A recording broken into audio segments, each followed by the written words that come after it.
Not Matthew 25, Matthew 5, Sermon on the Mount. Okay.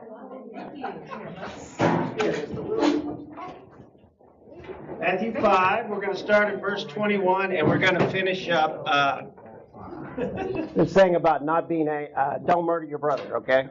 And I say to you, don't be angry. And I'll go ahead and read it. Okay, you have heard that it was said to people long ago. It's always good to remember that when Jesus uttered these words, this law that he's about to quote is 1,000 years old already. Do not murder, and anyone who murders will be subject to judgment. But I tell you that anyone who is angry with his brother will be subject to judgment. Again, anyone who says to his brother, Raka, is answerable to the Sanhedrin. But anyone who says, you fool, will be in the danger of the fire of hell. Therefore, if you are offering your gift at the altar and there remember that your brother has something against you, leave your gift there. And first go and be reconciled to your brother, then come and offer your gift. Settle matters quickly with your adversary who is taking you to court. Do it while you are still with him on the way, or he may hand you over to the judge, and the judge may hand you over to the officer, and you may be thrown into prison. And I tell you the truth, you will not get out until you have paid the last fee. Okay, we started this last week. It got about halfway through it. So as a quick review and getting into it and getting going, last week we talked about this is just not about ending somebody's life. It's also about this habit we have of evaluating someone else's worth. And at the root, it's just not anger, it's just not murder. It's how I view other people as having worth and dignity. To love someone is to value them and to value their existence before God as precious. And they are precious to God, and therefore, they're precious to you. And it all goes back to the image of God in page 1, 2, or 3, whichever one it is.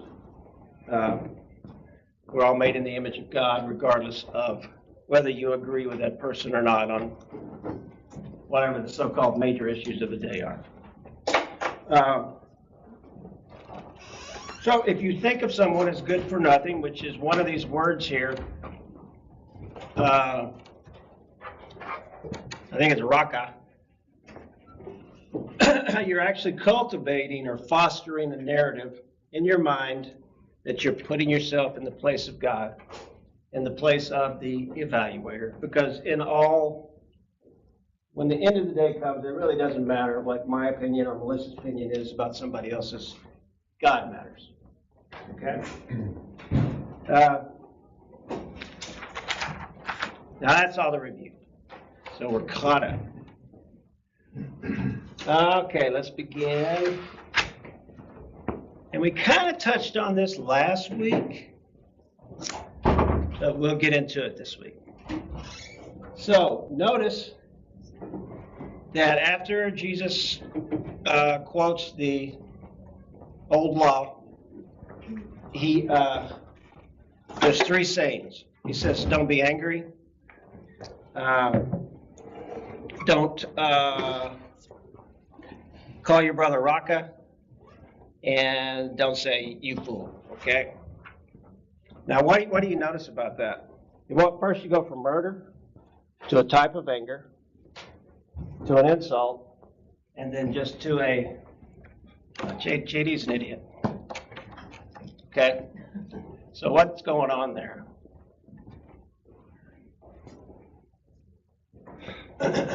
You see a difference between shooting somebody in the head and calling JD an idiot? Huh? Okay.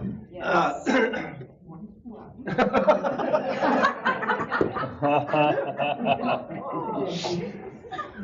Wow. So the action, let's call it the action. The action decreases, right? It's going down. But what else do you notice? Odds are good that we are not going to go around killing people. Odds are really good with that. Yeah. Odds are not so good that we will not go around saying, you stupid idiot. But the action, what you do to another person decreases, right? But the consequences, if you murder someone, then you may end up in downtown Xenia at the courthouse and be held in the jail across the street, right? Okay, that's bad. If you call somebody, if your anger, okay, and that's an internal anger, all right? That is, and the scholars say it is the same anger because it's the same words in Hebrew that's used in the Cain and Abel story. When it says, and Cain was angry and murdered his brother, it's the same words. And remember what God told me? God said, be careful, sin is at your door, it's crouching, and it desires you. Same word, so it's an internal anger. You're so angry, you will kill someone, literally. That's bad, okay? If you do that, what's it say? But I tell you that anyone who is angry with his brother will be subject to judgment. Okay, a smaller court, a human court like Xenia, and like the murder. A murderous rage, anger. We probably don't have that, hopefully. But the next one, we're starting to, oh yeah, I've done that before. Anyone who says to his brother, Raka, is answerable to the Sanhedrin, okay? So the consequences are going up while the actions go down. Sanhedrin, what is the Sanhedrin? It's the Supreme Court of Jerusalem, right? This is a much higher court than if you had murderous rage or if you actually killed somebody. It's not just the local court now. We're kicking it up to the Supreme Court of Jerusalem. And remember who he's talking to, right? Okay. And then the last one, you fool, some translations have. And there you're talking more about this Greek word called more, which is where we get moron from. Moron or idiot or that type of thing. Which I've done, and I bet you everyone in here is drawing a breath this time. Okay? And that one, which will get us in trouble with the fires of hell. Now, straight from the Greek words, if you knew Greek and you read this, it would say the fires of Gehenna. Most translations that we have today, when they see the word Gehenna, translated hell. This is the first time in the New Testament it's used. Jesus is going to use it another dozen times. And it's one other place, I think in James or somewhere like that, uses Gehenna. Jesus is the one that hits on it. And for some reason, they always translated hell.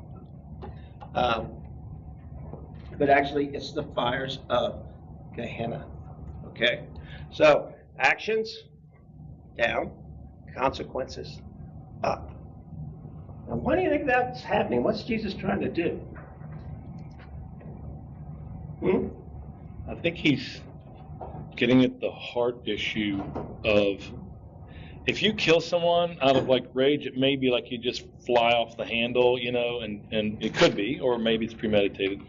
But if you care so little about someone that you say they're a moron, then he's trying to point out, like, this is a heart issue, that you don't care about someone that's a brother or a sister or at least a soul that God wants to be saved.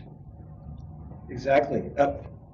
First of all, we see a huge distinction, right, between murder, this murderous rage, and just calling somebody a name.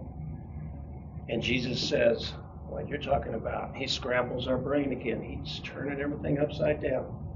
It's that love your enemies and all that kind of stuff that doesn't make sense, right? And this doesn't make sense either. But until you think it out. Because behind every law in the Torah, and you have heard it said, there is a deep bed of wisdom that you have to dig for. Right. Yes, ma'am? Makes me think of the motivational poster that's been in dozens and probably hundreds of thousands of classrooms over these years. Watch your thoughts because they become your words. Watch your words because they become your actions. Watch your actions because they become your character. Perfect. And so it's just working in reverse Yeah, of how that happens. exactly. Murder is way downstream, right? But what y'all are saying of the heart posture is way upstream. And Jesus is fishing way upstream. And he's saying, don't go down there. There's no fish to be had down there. Right? Are you following me? Self-fulfilling prophecy, the idea of calling somebody a moron or worthless. You say that often enough, they begin to believe it, and Yeah. next thing you know, they become bad for a society, bad for culture, because they think I'm worthless, I'm no good, therefore I'm going to be worthless, I'm going to be no good. And you've basically committed murder in that regard. You've destroyed their character and their ability to produce in a society. Yep. Howard did, Denise. Cain and Abel. So where did the murder come from? Where did the murder come from? Where did it just, does the story open, Cain murders Abel? No, the background is jealousy. Jealousy. Evaluation. Evaluation. So you almost did something, there was a comparison in the air here Yeah. between murder and the other problems in the world. Where people devaluate one another, well, maybe we have it wrong. Maybe the devaluating is the essential thing from which the murder flows, and it's the harder, it's the more difficult problem. Yeah. That's right. I mean, you get down to murder and murderous rage, contempt. I mean, those are all symptoms of the main problem, which you've got up here. It's like you get pneumonia, and you've got a virus up here or some bacteria, and down here you've got chest congestion and fever and cough, right? Same thing. Yeah, there's an attitude, a posture toward another human that underlies all these behaviors. Now, this was really cool because I found this out and it's like, whoa, I never knew this. I'm going to talk about Gehenna because I was raised in a pretty conservative part of the country, North Texas. Y'all think y'all are conservative here? You don't have any idea. They'll argue with you and take the gun out of the back of their truck and shoot you and go on, and they'll just say, hey, he needed shooting, and the sheriff will go, I think you're right, and then that'll be the end of it.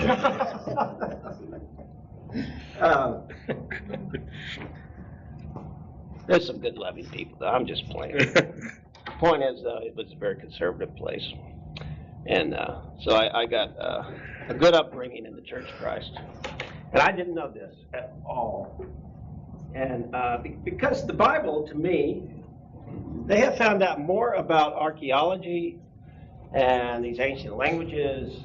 And in the past few years, just like medicine has made leaps and bounds, and we can do all kinds of things now, and computers and AI, it's just growing and growing and growing. The space race, physics, batteries, etc., everything. And that's why this scripture is alive, I think, because it just continues to give and give and give. All right, let's talk about Gehenna. Gehenna, fire, fiery Gehenna, most translations, fire of hell.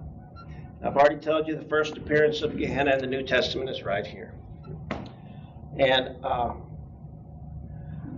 so the literal translation from Hebrew back in the day when Jesus was speaking these words is Ge Ben Hinnom, the valley of the son of Hinnom.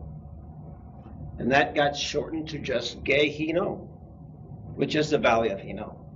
Okay? And this actual valley is still in existence today. It's on the southwest corner of Jerusalem. And it's still called what is it? Ge Hinnom. So at some point in Israel's history, a guy named Hinnom purchased this valley, right? So he has a valley, he dies, and he bequeaths it to his son. And it's Ben Hinnom, like Bin Laden, son of. right? B-I-N in Arabic.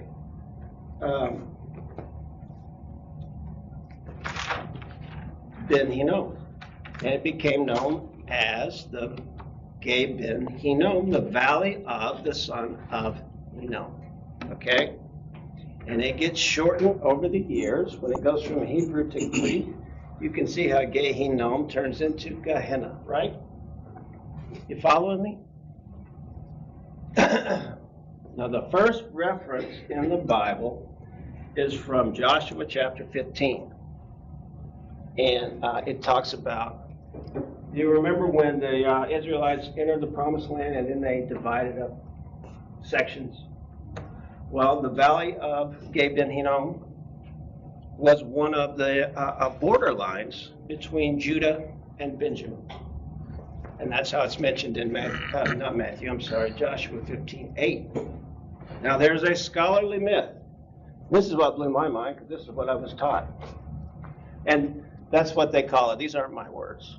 A scholarly myth that people thought that was connected to this valley, and they thought that this is what Jesus was referring to. I'll let you hang on that for just a minute. And the key is, something happened in this valley, right? All right? That Jesus used it as an image, as a symbol for the fires of Gehenna, the fires of hell, to make you think. Ultimate judgment, right? Something happened. Okay? So, question is, what happened in the valley? Okay, here's the urban legend, scholarly myth, whatever you want to call it. It has perpetuated for centuries. And just raise your hand if you've heard it. This Gay Ben Hinnom, the valley of Gehenna, was Jerusalem's trash dump. You heard that? Yeah. Okay. And so the image that we get is people would throw their trash over the wall and obviously be burnt, right? So then we extrapolate from that, God is going to take the trash out, the evildoers, the people that we don't want, and incinerate them. Awful. Right? And so that becomes some of your view of the justice of God. He's just going to burn up these evildoers. And then you take that and you get into other things in the Bible, like you ever heard of the weeds and the wheat, or the wheat and the tares? Yeah. And people, he's going to burn up the weeds. Nothing to do with that, I've learned either. That's more about our poor judgment on other people. It's God's job to judge. In other words, it's His job to pull up the weeds. We have no business doing that. Our job is to sow wheat. And we say, but, he says, shut up, sow wheat. I'll take care of the weeds. You don't know what you're doing when it comes to it. Okay? Which, if you think about it, is true. Because we will pronounce judgment on all kinds of different people. Anyway, that was just an aside. If you're different than I am, you have to be wrong. Exactly.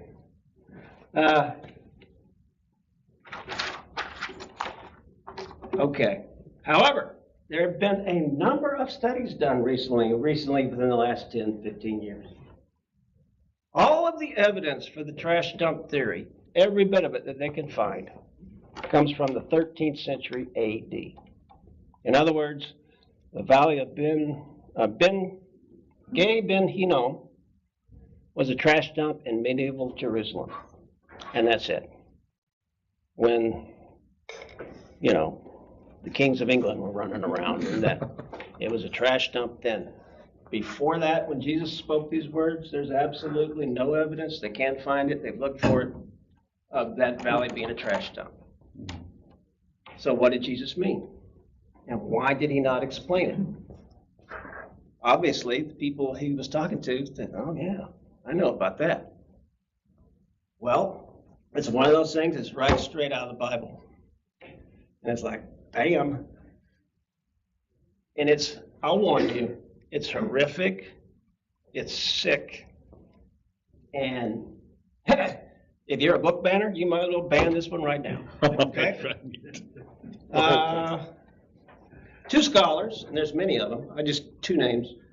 One of them wrote The Geography of Hell and the Teachings of Jesus. His name is Kim, or her name, I don't know, Kim Papanayu. And what they wrote was Comprehensive Historical Survey of the Use of this word Gehenna in Jesus' teachings and Second Temple Jewish Literature. Help me out, Second Temple, what is that? That's Solomon's. Solomon. And another guy named Richard Balcom. Again, a comprehensive survey of Jewish and Christian apocalyptic literature. And he focused on the depictions of the fate of the dead and the afterlife. Again, Second Temple, so around Solomon's time, the writings, and early Christian literature. So what happened in the valley? Let's find out. Turn to 2 Chronicles, chapter 28. We're going to talk about two kings. And we find these stories in Kings and Chronicles. I think we're just staying in Chronicles. So 2 Chronicles 28. Actually, Second Temple is Herod's temple. Is it? No, Zerubbabel. Yeah. Okay. Herod's was the third.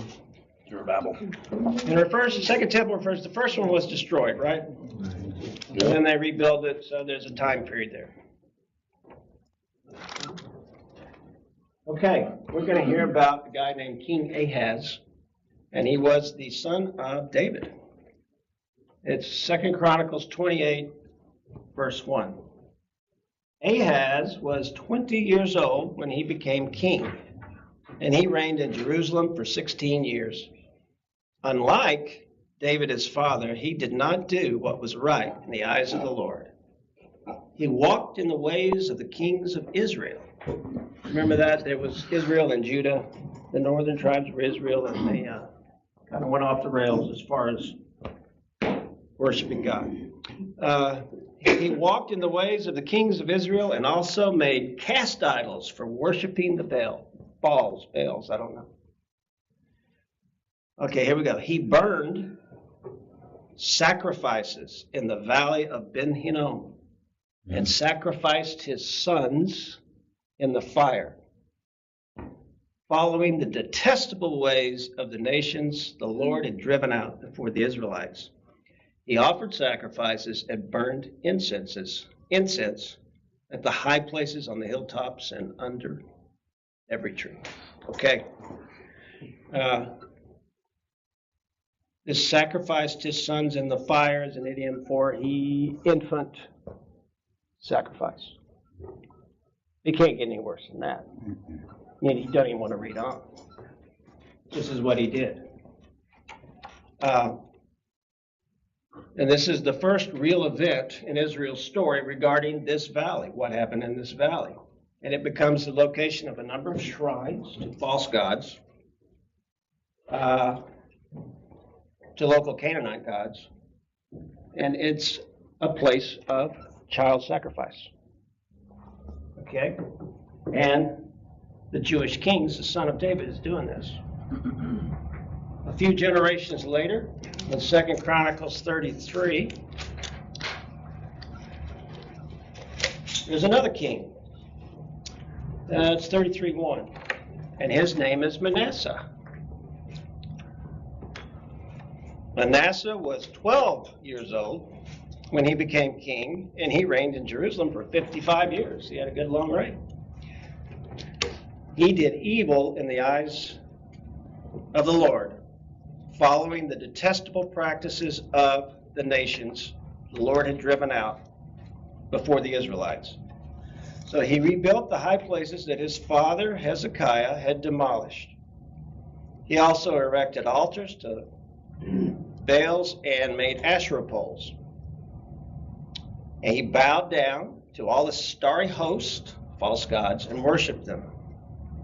And he built altars in the temple of the Lord, of which the Lord had said, "My name will remain in Jerusalem forever." I mean, he's even going into the temple. He's not even gotten in the valley yet. Well, he's building. But in both courts of the temple of the Lord, he built altars to all the starry host. And here we go. He sacrificed his sons in the fire in the valley of Ben Hinnom, practiced sorcery, divination, witchcraft, and consulted mediums and spirits. He did much evil in the eyes of the Lord, provoking him to anger. Okay.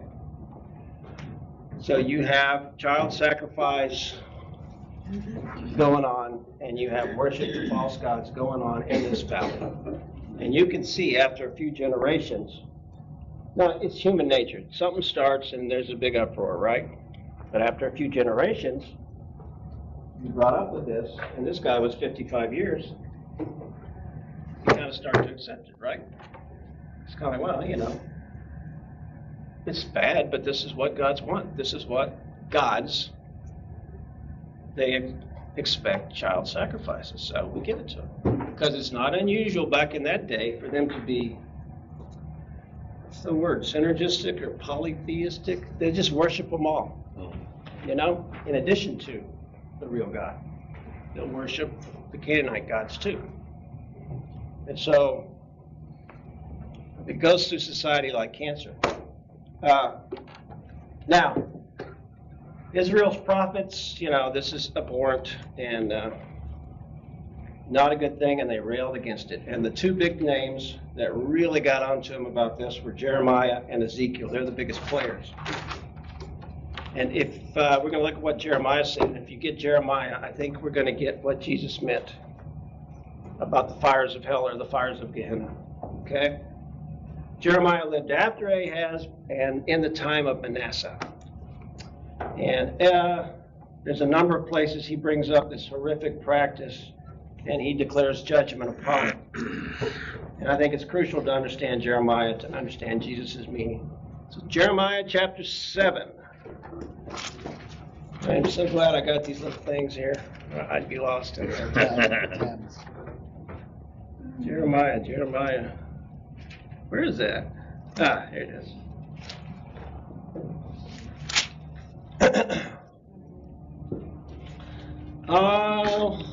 If I put that down, Jeremiah 7, we're going to start in verse 30. So I'll get there.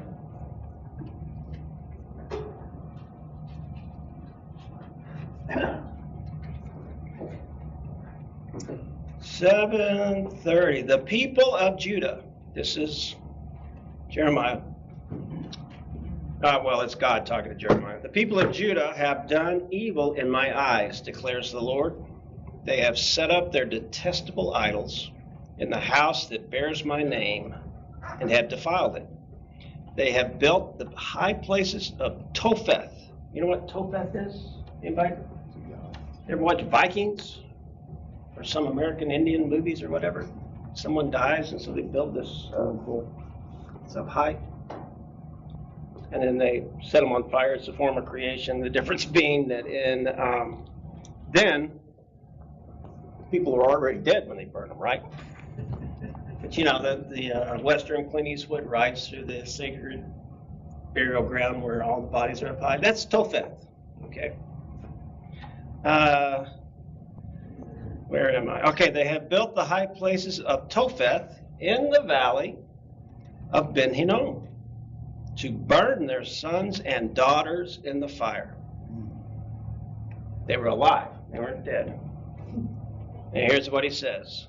Something I did not command, nor did it enter my mind. That's God. Now, here it is. So beware, the days are coming, declares the Lord, when people will no longer call it Topheth or the valley of Ben Hinnom, but the valley of slaughter. For they will bury the dead in Topheth until there is no more room. Then the carcasses of this people will become food for the birds of the air and the beasts of the earth, and there will be no one to frighten them away. And what Jeremiah envisions, what God is telling him, the Babylonians are coming. I'm going to let them come. And it's going to be awful. They're going to kill every one of you, and there's no place left to bury your dead. You're going to be tossed in the valley of Ben Hinnom, which is now going to be known as the place of slaughter. And so Jesus says, you call somebody an idiot, you are in danger of the fires of Gehenna. And they go, whoa. So connect this for me. You know what happened now. You know that his audience knew this. What's going on? What's Jesus saying? It has to do with that heart posture, right? Well, you remember about a month ago we talked about eye for an eye, tooth for a tooth? What you do to people, measure for measure, and it can be done back to you. Okay? So the people who sacrificed these innocent children and did all kinds of other detestable things, they're going to be dead in the same valley where they did that. Okay? The kings and the prophets and the preachers and the deacons and the elders, whatever, back in Jerusalem's time, they're going to die in the valley of Ben Hinnom. So, I think right through this whole passage, this part of the Sermon on the Mount, Jesus is contrasting the law with what Jesus sums up in later on in Matthew 22. I think it is about how you sum up the whole law of the prophets is love God and love your neighbor. And I think what Jesus is showing is that the sins of the heart, I mean, you've heard it said. He does this over and over. You've heard it said. What it is in the law, you can go down the rule book and pick out your menu item of what your punishment is. But I'm telling you, the sins of the heart, that's where evil is. right, exactly. And this valley symbolizes the place where you lit fires and destruction upon others will come back to you. So what I've done to others will be done to me. I also find it interesting that generally you think about hell, well, you think about hell. I think about hell, and the general idea in the West is that, there's this big guy with horns and he's got a pitchfork and he's chucking people into the fire. But for this specific valley, for this specific situation, it's not the devil doing that. What they're envisioning is their parents doing that.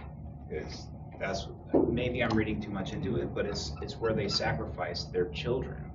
And so they're thinking their parents maybe are sacrificing them there. I'm thinking that what you guys have been saying,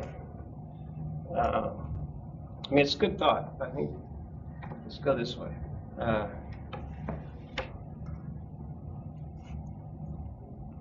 The valley symbolizes a place where people do unspeakable things to others. And Jesus is saying, watch your heart posture, watch what you do upstream. Because when you start being contemptible, then bad things happen to other people. When you think you are better than them, when you think you are their judge, and when you think your opinion of their eternal destiny matters, because it doesn't, when you try to take the place of the Creator, then these things, these attitudes, will come back on you. The fire you lit up here is going to burn you down here. What I find interesting is that atheists, non-believers, whatever you want to say there is no God. And a lot of times they say, because of bad things happening in the world, there is no God. And I'm not going to get into that. It's a few lessons in itself. But the funny thing about it is, that is exactly what hell is. There is no God. So, what the suffering is, I don't know. Yeah. But the idea, though, is that there is no God. So, somebody that doesn't believe and is, if God sends them to hell, they're going to find out what it's really like not to have a God. Yeah. Yeah, it'd be an interesting study. There's a lot of things that would be very interesting to talk about. Hell's one of them. It's exciting, you know, we grew up with certain concepts. A lot of them turn out to be, hey, maybe you're right. Others turn out to be, let's go this way. Because here's some evidence for something else. Anyway, let's see, where was I? Sorry. I'll be 64 this year, so there's a lot of, why am I in this room and where was I? You want sympathy because you're a young guy? That's what I say to him all the time. Yeah, the things that you do to people will come back on you. The fires that you light in your valley will destroy you. So that's sort of talking about justice, isn't it? Justice and mercy, really big thing. See, they thought they were just if they kept the law and didn't murder, right? Right. Boy, Jesus just added a whole lot of things to the list. Oh, yeah. I mean, justice and mercy and learning out what really righteousness is, which is what he's talking about. Righteousness is not. So what is justice anyway? You know, just give me a short. I can't. It's not short. it has nothing to do with equity. Everybody gets the same. I mean, on a large scale. I wouldn't go that way. It has to do with. But to me, it's the second greatest commandment. Anytime you see it, especially in the Old Testament and throughout the New, it's going to be associated with widows, orphans, and oh my goodness, those immigrants. Wow. Go ahead. Another thought that entered my head. Yeah, the moron thing may come back to bite me, but the fact that he's telling him these things, you know, is he setting expectations for them as to what, you know, behaviors that he expects them to never display again for the rest of their lives now that they're aware of it? Or is he explaining their situation to them, basically? Yeah, that's a great question. What do y'all think? Denise? Well, as you were talking about all this, I was thinking about if I was in the audience. So I went back to the beginning of chapter 5 where it says, now when he saw the crowds, he went up to the mountainside and he sat down and he started talking to them. And he first addresses the down and outcast people. So I visioned myself in this big crowd who comes to Jesus to basically to find out what this guy's all about, you know? And he's addressing the people that are feeling pretty low. And now when we get to this, I'm thinking if I was in the audience and I hear God say, you know, you've heard it said, do not murder, and I'm thinking, I'm good. Yeah. I'm real good. And then as he's going down and talking, saying, but if you call this guy an idiot. So what in my mind, I'm thinking, here Jesus is in this whole big crowd of all these people, huge audiences where people are coming from different places. Yeah. He's got them all on the same plane now. We got the downcast who are raised up. Yeah. We got the people thinking they're pretty good off, now they're lower. So I'm thinking he's there teaching anyone and basically saying, you're all on the same ground, you know. So I don't know if that addresses what Jacob was asking or not, but. You asked, does he expect us to do this? Yeah, like is he saying these things so that, you know, the people will leave and say, oh, that's right, you can't look at that woman that way anymore. Oh, that's right, you can't call that guy his usual name anymore.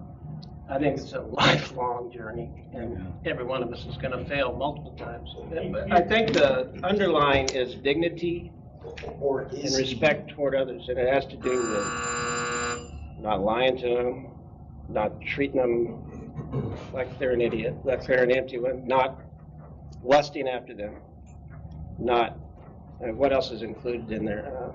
I mean, don't get me wrong, when he told the woman at the well, go and sin no more, it's not like he's saying, all right, you never, ever commit a sin again. He's saying, stop, you know. But is he saying this so that, you know, basically what I'm trying to say is that I think what he's trying to do is set them on the same level, say, hey, this is where you are at right now. Yeah. Everybody's at. Last verse of chapter 5. Okay. Read it, what's it say? Be you therefore perfect as your Father in heaven is perfect. Yeah. What's the trouble with that word perfect? I don't know. I don't like it. JD, do you expect your kids to do good? Absolutely. Do you expect them to do good all the time? Yeah. I want them to. Do you know that they're not gonna do good all the time? Do you know they're gonna fail at times? My kid's perfect. I don't know what you're talking about.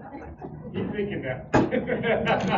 I don't understand the word perfect in the Bible, where it comes from. Complete, Just always in progress. always in progress. Yeah, it's like a graduate. They're complete. They're not totally, complete for every situation and whatever. They're complete to start the next part of the journey. You've been checked off on that. You've done the PowerPoint, right? Okay, that's our, next week, I'm on call, so I won't be here, so everybody goes down there. I'm not sure what they're talking about down there, but. So, I know, this is all a surprise for my 60th birthday. Yeah. So, we're all gonna go down there, and then I'm gonna come up here, and you're all gonna say surprise. That's right.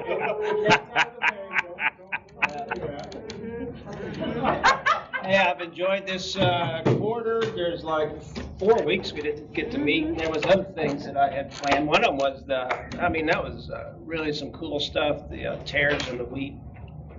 And actually, maybe I'll teach you one day. I'm gonna shut up, but I won't give it away. And we'll plug you back in. Yeah.